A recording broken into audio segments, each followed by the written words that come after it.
Hari ini kajian Sirah Nabawiyah ya oleh Ustadz Mahmudin.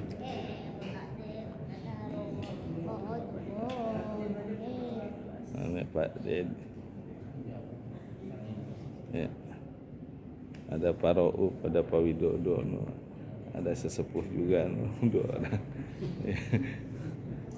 Itu donatur aku tuh. Ini udah tadi. Nah.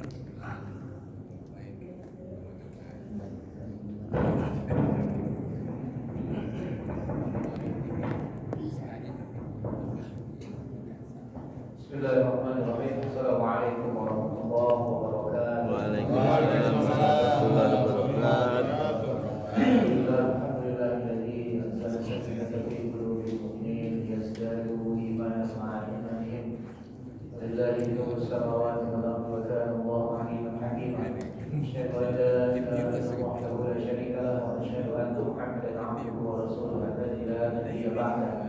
Allahumma shalli wa sallim wa barik ala nabiyyina wa rasulina Muhammadin sallallahu alaihi wasallam wa ala alihi wa sahbihi ajma'in.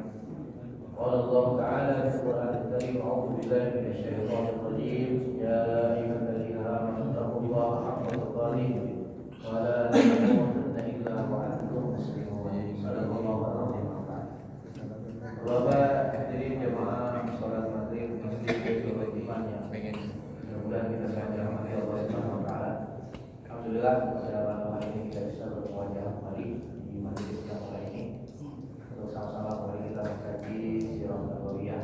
Semoga ini bagian dari bentuk kecintaan kita kepada Nabi Muhammad SAW.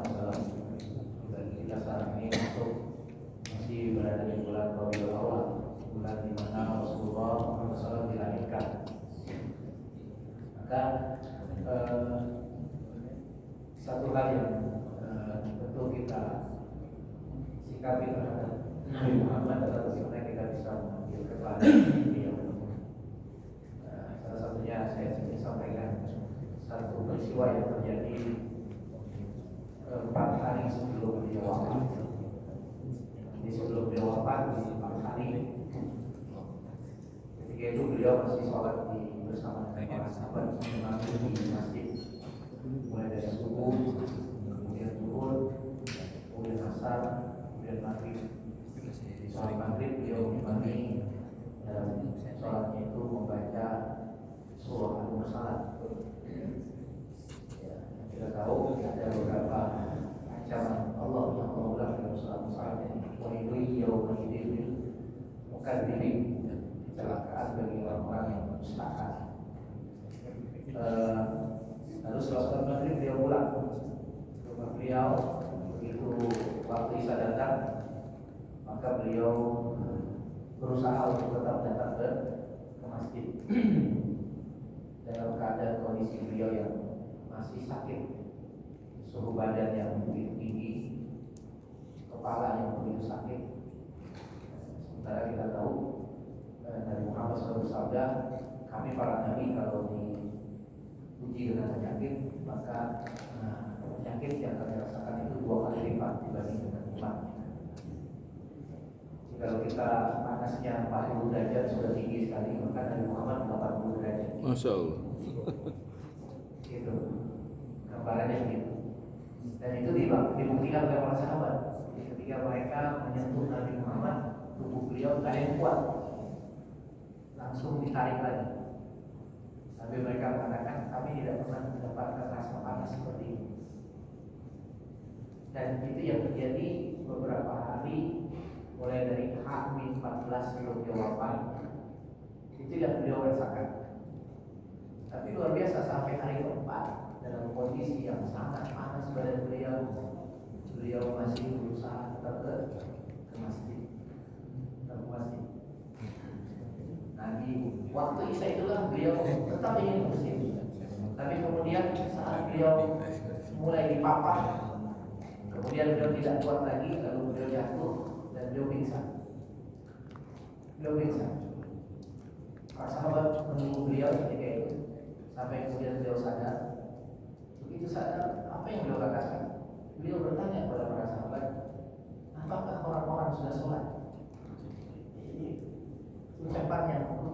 pingsan beliau begitu sadar dari pingsannya. Jadi apakah orang-orang sudah sholat? Karena beliau tahu sebelum itu, sebelum beliau pingsan, memang beliau ingin datang ke masjid, pengen sholat, memimpin sholat berjamaah. Lalu para sahabat mengatakan, belum ya Rasul, kami menunggu Anda. Kami tidak akan sholat sebelum Anda. Maka kalau begitu, tolong bantu saya akan ke masjid. Begitu dibantu Rasulullah berdiri, berjalan sebentar, kemudian beliau tidak kuat lagi, lalu beliau jatuh pingsan. Itu pingsan lagi beliau. Lalu para sahabat menunggu beliau sampai beliau sadar. Begitu sadar, apa yang beliau katakan? Apakah orang-orang sudah sholat? Para sahabat mengatakan belum ya Rasul, kami menunggu Anda. Kalau gitu bantu saya untuk masjid. Maka beliau dipapah lagi, baru berjalan sebentar, kemudian beliau tidak kuat lagi dan beliau pingsan. Sampai 3 kali. Dan ketika bangun pun sama, yang ditanyakan apakah orang-orang sudah sholat? Maka akhirnya para sahabat menjawab belum, dan kemudian Nabi pun ketika itu memerintahkan kepada para sahabat untuk menunjuk Abu Bakar sebagai imam mengganti beliau. Maka semenjak itulah kemudian Abu Bakar menjadi imam dalam sholat berjamaah kaum muslimin sampai beliau wafat. Para ulama mencatat ada 17 kali Abu Bakar menjadi imam mengganti Nabi Muhammad Sallallahu Alaihi Wasallam sebelum beliau wafat. Walaupun kemudian nanti setelah beliau jadi khalifah, beliau juga yang menjadi imam. Artinya ini sebelum Rasulullah wafat. Nah, ini keteladanan buat kita semua, Bapak Ibu sekalian. Bagaimana Rasulullah dalam keadaan sakit, beliau tetap bersemangat ke masjid. Ustaz, Rasulullah kan mulai dekat dengan Allah. Ini bukan masalah dekat dan jauh. Bukti banyak orang yang tinggal menjadi tetangga masjid, tapi seumur umur nggak pernah ke masjid. Begitu ke masjid jadi jenazah. Sholat dengan paling top-topnya ke masjid Idul Fitri, Idul Adha. Paling top-topnya seperti itu. Ini bukan masalah jauh atau dekat, tapi sejauh mana keimanannya. Karena Nabi mengatakan, kalau ada orang yang terbiasa sholat di masjid, maka kata Nabi, saksikan orang itu beriman. Saksikan oleh kalian orang itu berarti beriman. Sampai kemudian Nabi membaca ayat, innama ya'muru masajidallah man amana billahi wal yawmil akhir wa aqama shalah wa ata zakat wa lam yakhsha illa Allah fa'asa ulaika ayyakunu minal muhtadin. Dan Allah mengatakan demikian, sesungguhnya orang yang memakmurkan masjid Allah itu adalah orang yang beriman. Dia orang beriman kepada Allah, beriman kepada hari akhir. Lalu dia mendirikan sholat, menunaikan zakat, dan dia tidak takut kecuali hanya kepada Allah. Jadi hal-hal seperti ini yang harus kita hidupkan, kita bangkitkan dalam rangka kita mengenang, memperingati kelahiran Nabi Muhammad Sallallahu Alaihi Wasallam. Bagaimana kita mengambil teladan dari sosok beliau, salah satunya semangatnya beliau untuk datang ke masjid. Makanya saya sering katakan, Pak, cari 1000 alasan kenapa saya harus ke masjid. Jangan mencari walaupun 1 alasan saya tidak ke masjid. Kenapa? Banyak alasan yang mengharuskan kita, membimbing kita untuk datang ke masjid. Sementara orang nggak ke masjid paling 1 alasan. Dalam kesempatan yang berbeda. Di kesempatan pertama dia kenapa ke masjid? Ustaz, habis main futsal pagi kecengklak, jadi nggak bisa ke masjid. Nah, satu itu. Habis main badminton saat paginya, jadi nggak ke masjid. Ustaz, saya udah mau ke masjid, Ustaz, tapi digeledotin cucu nangis mulu, Ustaz. Jadi nggak jadi ke masjid. Dan yang lainnya, 1 alasan biasanya diungkapkan. Padahal ada 1000 alasan yang bisa kita dapatkan kenapa kita tetap harus ke masjid.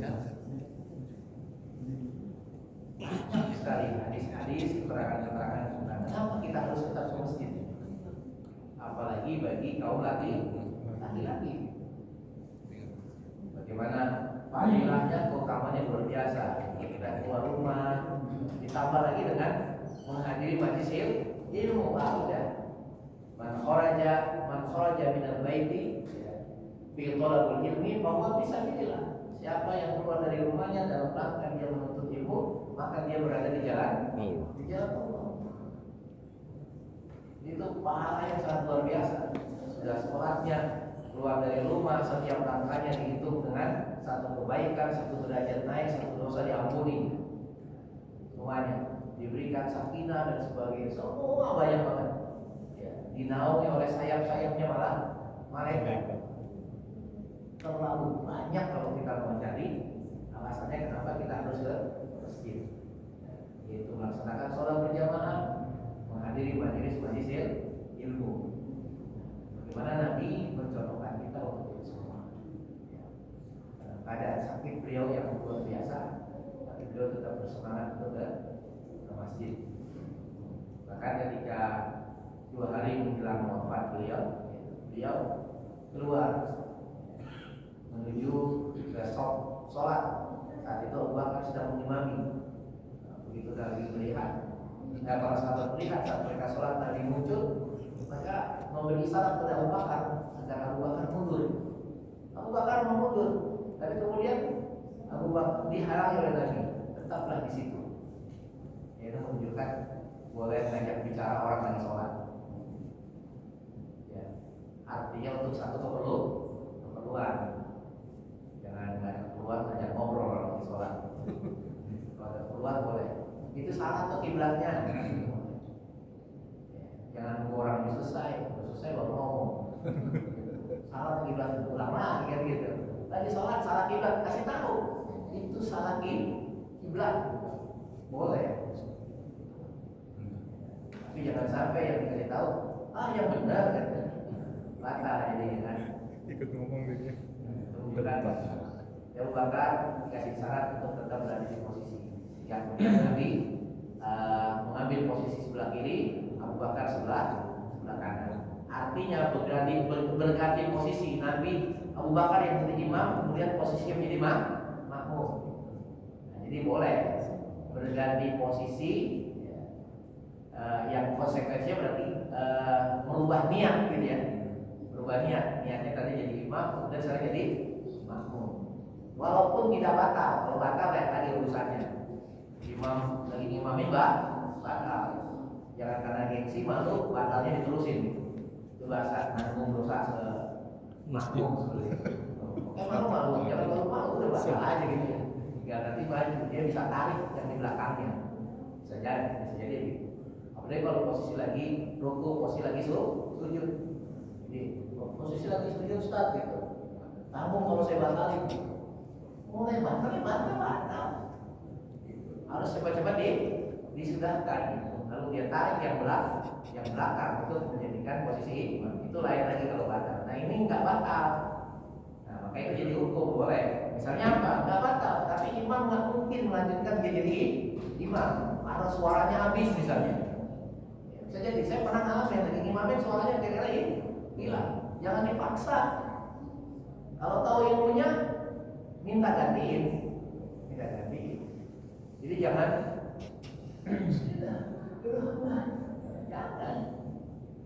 jangan dipaksa, harus gantikan. Nah itu yang terjadi pada Rasulullah dan Abu Bakar. Di posisinya Rasulullah mengambil posisi kiri Abu Bakar untuk menunjukkan beliaulah yang kemudian menjadi imam. Abu Bakar sebelah kanan. Rasulullah karena suara beliau kecil, ya, suara beliau lemah, sehingga Abu Bakar setiap kali Rasulullah bertakbir, maka Abu Bakar bertakbir untuk memberitahu para makmum biar kedengaran semua. Nah itulah yang kemudian jadi dalil adanya Bilal dalam sholat. Ya. Seperti di Masjidil Haram ya, itu kan ada Bilal. Allahu Akbar, Allahu Akbar. Itu jadinya seperti itu. Nah jadi kembali lagi Pak, bagaimana kita coba meneladani beliau. Salah satunya dari situ semangat kita untuk terus menuju masjid melaksanakan sholat berjamaah dalam kondisi apapun. Kata seorang ulama, ya dia bercerita, saya itu tidak pernah ketinggalan takbiratul ihram selama 40 tahun kan. 40 tahun tidak pernah ketinggalan takbiratul ihram. Berarti dia sudah datang sebelum imam memulai sholatnya. Sampai kemudian beliau mengatakan lagi, kalau kalian tidak menemukan aku di masjid, berarti kalian menemukan aku di kuburan. Jadi dia nggak ke masjid kalau mati doang gitu. Nggak sholat di masjid kalau mati doang. Nah, bagaimana kita gitu? Jangan dikit-dikit, dikit-dikit. Jadi itu bedanya Rasulullah dengan kita. Rasulullah sedikit tidur, kita dikit-dikit tidur. Rasulullah sedikit makan, kita dikit-dikit makan. Sampai kembali saling pun dikit-dikit Makan sedikit. Nah, jadi itu mungkin saya sebagai mukadimah itu kita mudah-mudahan Allah berikan istiqomah kita semua. Kita hadir di masjid bersama berjamaah dan kita berusaha untuk thalabul ilmu. Baik Bapak dan Saudara, kita lanjutkan tema kita itu terakhir sampai di sini ya, di bawah naungan kenabian. Bagaimana Rasulullah sebelum menerima wahyu 3 tahun sebelum itu beliau sudah punya kebiasaan beruzlah dan mencari tempat yang tepat, yaitu adalah Gua Hiro yang posisinya di Jabal Nur. Dulu namanya bukan Jabal Nur, dinamakan Jabal Nur setelah Rasulullah menerima wahyu. Posisinya 2 mil, pokoknya tidak terlalu besar. Kemudian juga wahyu pertama ketika itu turun ya, tepat saat beliau berumur 40 tahun 6 bulan 12 hari, yaitu untuk hitungan hijriah. Sementara untuk Masehinya adalah 39 tahun 3 bulan 20 hari, karena hijriah lebih cepat ya, karena hijriah dalam sebulan cuma 29 atau 30. Sementara kalau Masehi ada 31.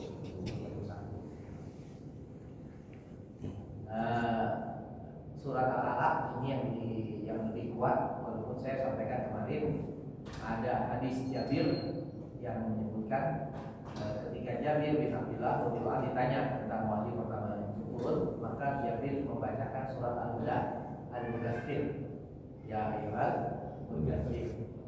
Sementara di riwayat Aisyah, dari Aisyah beliau juga bercerita, riwayat Imam Bukhari menyatakan secara rinci tentang proses turunnya wahyu, maka di situ dinyatakan yang pertama turun surat Al-Alaq.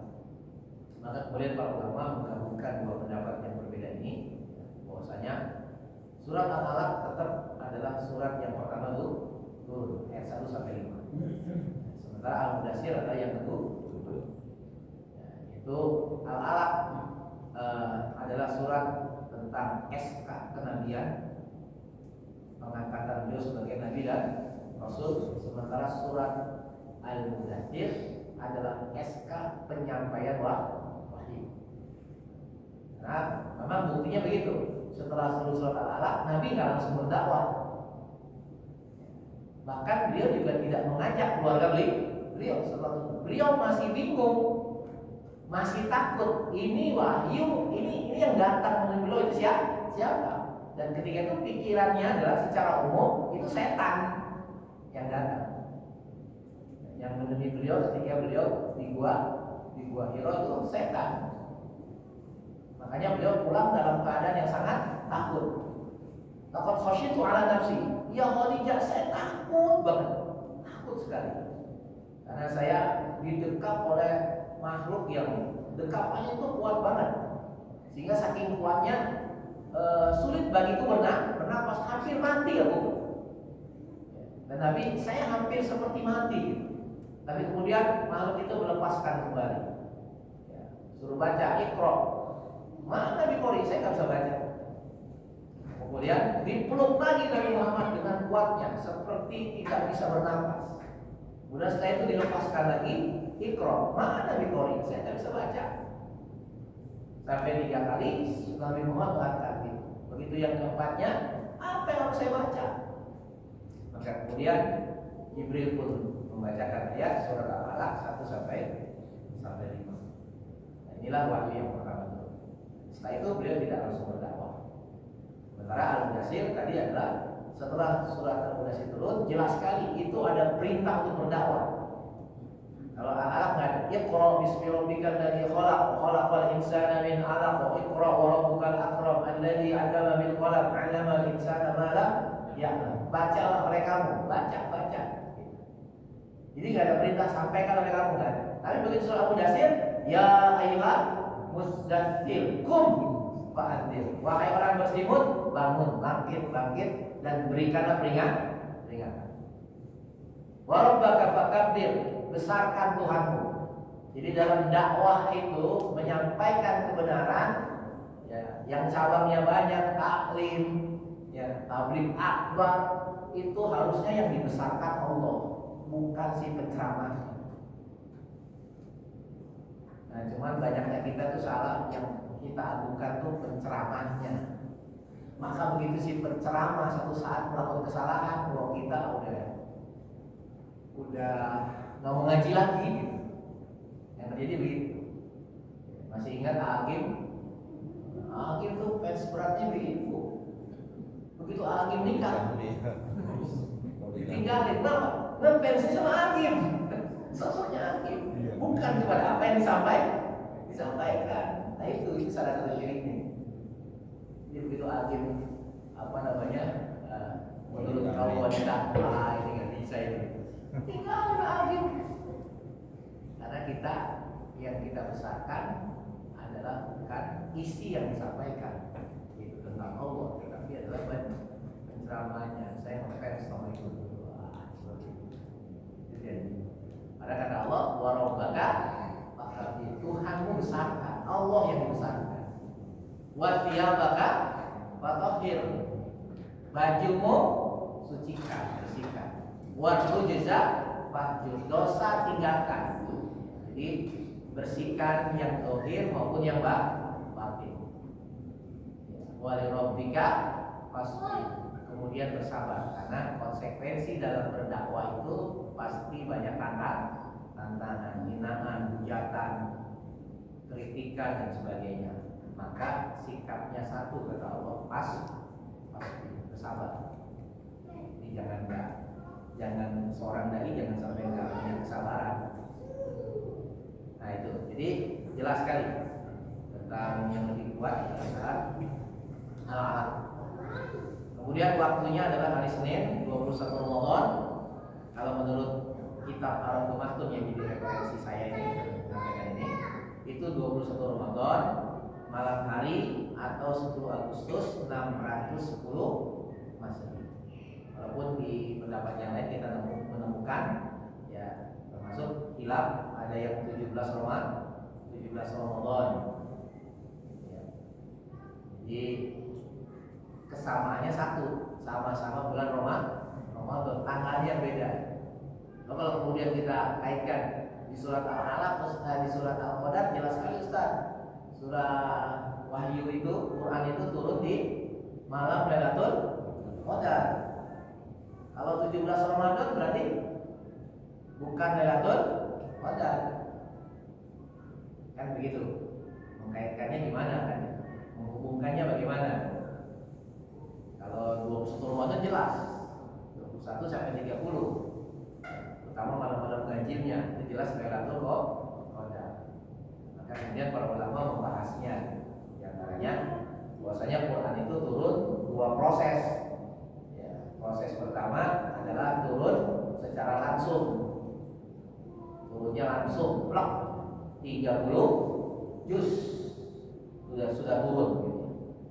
Sementara yang kedua proses bertahap, yaitu dari pertama surat Al-Alaq sampai surat yang terakhir, yaitu surat Al-Baqarah ayat 281, selama kurang lebih 23 tahun.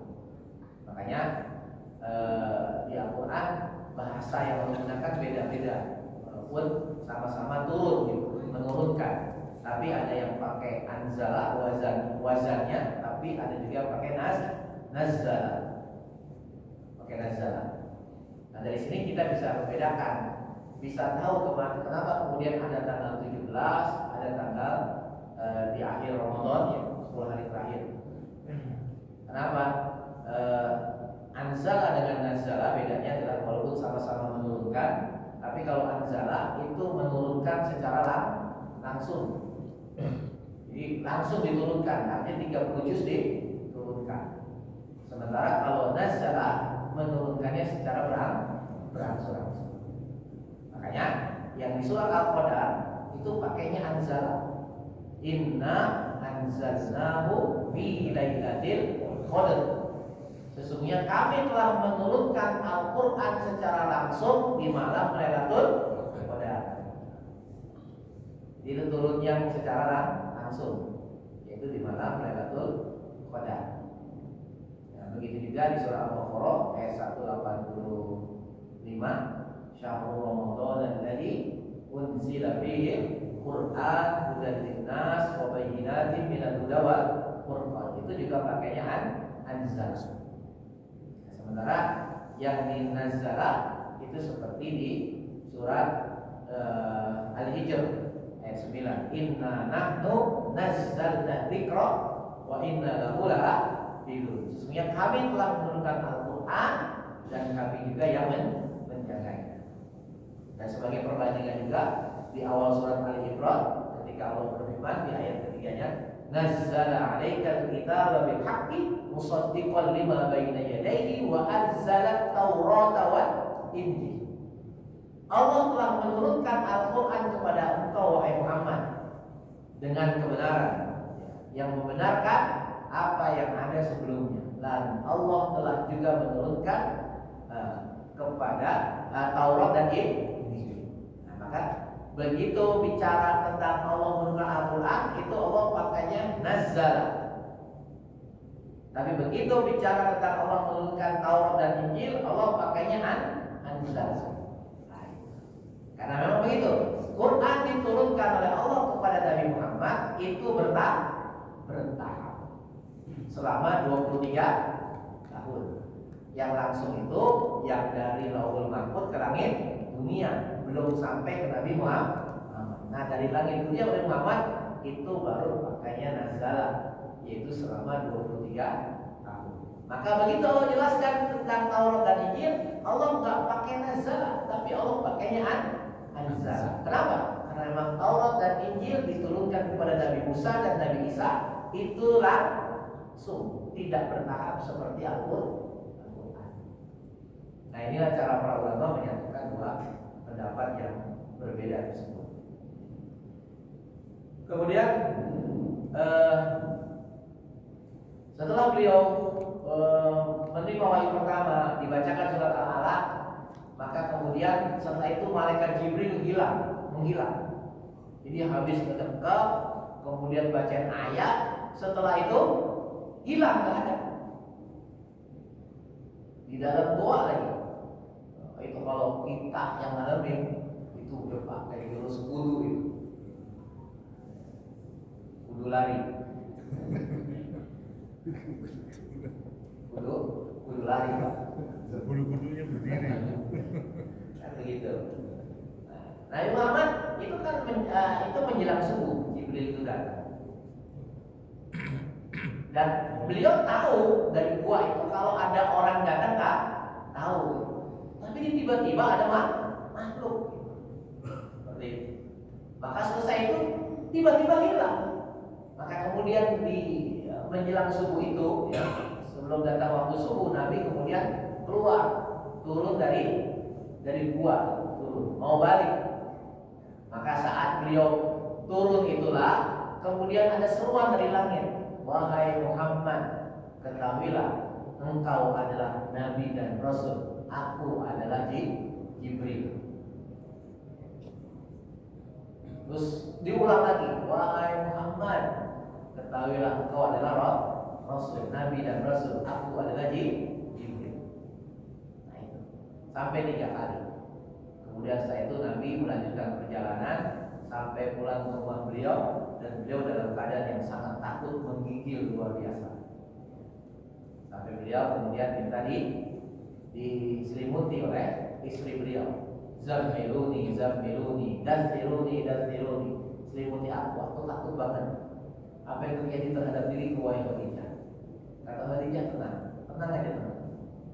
Maka kemudian disitulah Khadijah menyampaikan sesuatu yang menguatkan Nabi Muhammad SAW. Dan inilah peran yang luar biasa dari seorang Khadijah saat beliau pertama kali menerima wahyu. Dan inilah salah satu hal yang membuat kenapa Rasulullah tidak pernah bisa melupakan Khadijah meskipun Khadijah sudah meninggal dunia. Istri pertama jangan dilupain. Boleh nambah tapi jangan lupain yang pertama. Nah, itu Nabi begitu. Kalau yang berani, kalau nggak berani jangan. Sama-sama. Ayatnya fa'in khiftum, maka jika kamu bukannya takut sebenarnya, lebih tepatnya khawatir. Tapi kan sering dikirakan gitu, wah orang yang mau poligami itu pengecut, takut. Enggak, ayatnya sebenarnya khiftum itu maknanya lebih kepada makna khawatir. Makanya fa'in khiftum alla ta'dilu, jika kalian khawatir tidak bisa berbuat di positif gitu, bukan menakut, bukan. Jadi khawatir, karena kan berarti ada kewajiban tambahan bagi seseorang ketika dia melakukan poligami. Nah, bisakah dia berlaku adil? Saya katakan tadi Nabi Muhammad dalam kondisi sakitnya 15 hari belum menjelang wafat, beliau itu masih bertanya masih menggilir istri beliau. Beliau sakit. Bahwa ketika 7 hari menjelang wafat, beliau tanya, saking beliau sakitnya luar biasa panas, beliau tanya, hari ini saya di giliran siapa? Nabi Muhammad, saya di giliran rumah siapa ya? Itu saking panas sakit, beliau sampai bertanya. Padahal sebelumnya nggak pernah beliau begitu. Maka kemudian istri-istri beliau berembuk, ya karena melihat kondisi beliau, maka istri-istri beliau yang lain mengatakan, sudah kalau begitu Anda wahai Rasul di rumah Aisyah. Kami ikhlaskan jatah-jatah kami buat Aisyah. Maka dari Hamil itulah sampai wafatnya Nabi berada di rumah Aisyah. Itu menunjukkan adilnya Nabi. Adilnya Nabi. Jadi adil itu sampai detail begitu. Jangan yang ini 2 hari, yang mau 1 hari. 1 hari 1 hari semua, 2 hari 2 hari semua. Nabi mengilir begitu. Jadi makanya ayatnya khawatir tidak berlaku adil. Jangan cuma bilangnya sunnah. Atau ya adil, dosa juga kan. Melaksanakan sunnah tapi jadi dosa karena nggak adil. Pada prinsip paling utama bisakah berlaku adil? Intaha ila huna. Sampai sini aja bahasan ini. Kemudian kita lanjut. Nah, akhirnya apa? Disitulah perang Khadijah. Kemudian apa Khadijah? Begitu meyakinkan Muhammad. Wallahi abshir la yuzikallahu abada. Demi Allah, bergembiralah, tenanglah engkau wahai suamiku, karena sesungguhnya Allah tidak akan menyusahkan kamu dengan apa yang sedang kamu alami saat ini. Jadi ini bukan bentuk penghinaan yang Allah berikan kepadamu, bukan dalam bentuk ini menyusahkan kamu apa yang kamu alami. Jadi Khadijah begitu yakin banget dengan ucapannya. Kenapa Khadijah begitu yakin? Padahal ketika itu Rasul takutnya luar biasa, khawatir yang datang beliau ini siapa. Tapi Khadijah menguatkan. Tapi Khadijah punya alasan. Kenapa? Ini bukan bentuk kehinaan dari Allah. Karena kata Khadijah, innaka, pertama alasan Khadijah kenapa dia yakin ini Rasulullah nggak ada apa-apa, nggak ada sesuatu yang menyulitkan beliau dengan apa yang beliau sedang alami. Pertama kata Khadijah, innaka latasilur rahim, karena engkau wahai suamiku orang yang selalu menyambungkan silaturahim. Jadi orang yang suka silaturahim hidupnya tenang, hidupnya beres. Ini kata Khadijah. Dan memang itu Nabi Muhammad. Innaka latasilur rahim. Kata Khadijah seperti itu. Yang kedua adalah watas dukul hadis. Engkau orang yang selalu benar dalam berucap, tak pernah bohong sekalipun Rasulullah. Bercandanya aja nggak bohong. Ini luar biasa. Ini pengakuan istri, Pak. Bukan pengakuan orang lain. Kalau orang lain, ya bisa jadi dia ada tendensi ketika menilai kita bagus, dan bisa jadi dia tertipu karena kita pencitraan. Tapi kalau yang memuji istri, dia tahu sehari-harinya kita. Dan ini yang memuji Nabi Muhammad sifatnya begitu adalah istrinya. Berarti Nabi Muhammad dalam kehidupan rumah tangganya begitu. Tidak pernah mengecewakan istrinya. Tidak pernah. Watas durul hadis kata Khadijah. Kamu orang yang selalu jujur dalam bicara. Nabi Muhammad juga jujur, tak pernah bohong sama istrinya. Kadang kalau rumah tangga kan sekali-kali begitu ya, sesekali.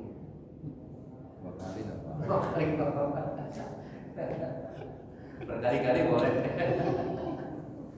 Nabi Muhammad berarti tunjukkan Khadijah mengakui beliau tak pernah bohong.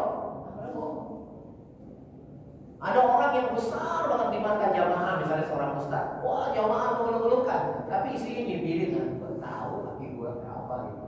Tapi di luar orang mengeluhin banget gitu. Bisa gitu. Tapi ini yang memuji langsung istrinya, yang berinteraksi dengannya setiap hari.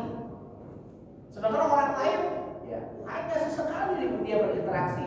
Bisa jadi saat berinteraksi yang hanya sekali itu dia pencintaan, bagaimana sikapnya dibagus-bagusin. Tapi Pak istri kan tidak bisa. Aslinya kita akan muncul ketika di rumah. Akan muncul.